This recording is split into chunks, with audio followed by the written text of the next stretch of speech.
৩ বছর ধরে চলা জালিয়াতি মামলায় অবশেষে স্বস্তি পেলেন সাবেক মার্কিন প্রেসিডেন্ট ডোনাল্ড ট্রাম্প।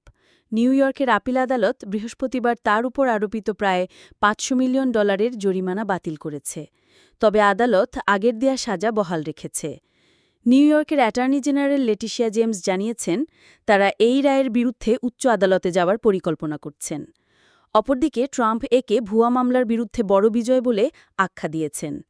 তার ছেলে ডন জুনিয়র সামাজিক যোগাযোগ মাধ্যমে দাবি করেন, ২০২৪ সালের নির্বাচনকে প্রভাবিত করতেই এই মামলা করা হয়েছিল, যা আদালতও নাকচ করেছে। উল্লেখ্য, ২০২২ সালে লেটিশিয়া জেমস, ট্রাম্প, তার সন্তান এবং ট্রাম্প অর্গানাইজেশনের বিরুদ্ধে মামলা করেন। অভিযোগে বলা হয়, তারা সম্পদের মূল্য বাড়িয়ে দেখিয়ে ব্যাংক ঋণ ও বীমা সুবিধা নিয়েছেন। ২০২৪ সালের ফেব্রুয়ারিতে বিচারক আর্থার এন গরন ট্রাম্পকে দোষী সাব্যস্ত করে $৩৫৪ মিলিয়ন জরিমানা ও ৩ বছরের জন্য ব্যবসা পরিচালনার উপর নিষেধাজ্ঞা দেন। সময়ের সাথে জরিমানার অঙ্ক বাড়তে বাড়তে তা প্রায় $৫০০ মিলিয়নে দাঁড়িয়েছিল।